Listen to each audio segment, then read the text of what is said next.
NUM accuses Amplats of holding the country to ransom, and the Ekurhuleni municipality still trying to restore power to some suburbs on Gauteng's East Rand.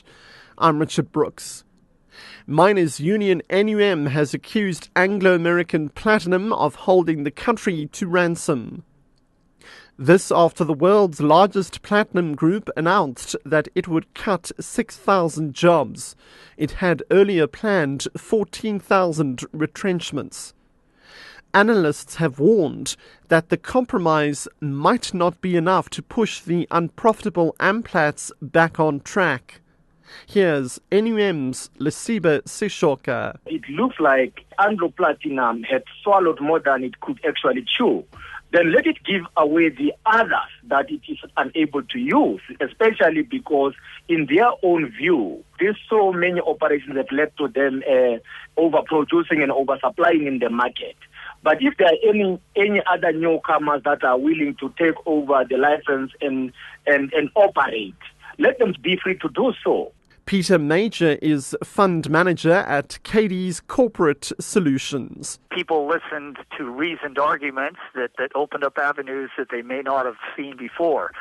Amplats is a going concern that has invested billions of dollars over decades in this area, so they're completely open to any idea as how they can keep the mine going on a profitable basis. So they just want the operations to continue on a profitable basis for the good of everyone. Trade union AMCU will be holding a media briefing today. This follows the killing of one of its members in Rustenburg in the northwest.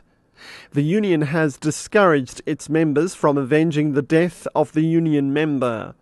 The man's been an activist with the union at the Lonmin Platinum Mine. He was also expected to testify at the Marikana Commission of Inquiry. AMCU's Joseph Matunjwa. It's sad, it's painful. Steve was a very humble man, quiet person who cannot even kill a fly. He was just loved by workers.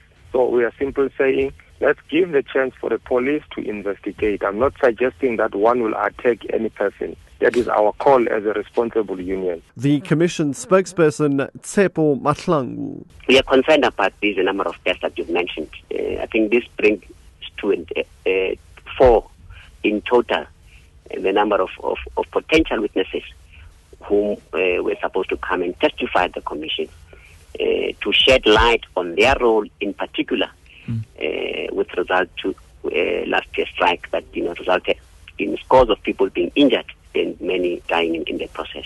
The Ekurhuleni municipality says it will take another day to restore power to some suburbs of Kempton Park on Gauteng's East Rand. Municipal spokesperson Sam Modiba says the suburbs have been in the dark since yesterday. A team of engineers continue to work around the clock to restore power supply to the western suburbs of Kempton Park when a contractor caused extensive damage to a 66 kV oil-filled feeder cable.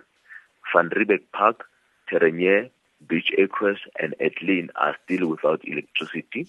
The extent of the damage means that it will take longer than anticipated to fix the feeder cable and restore supply.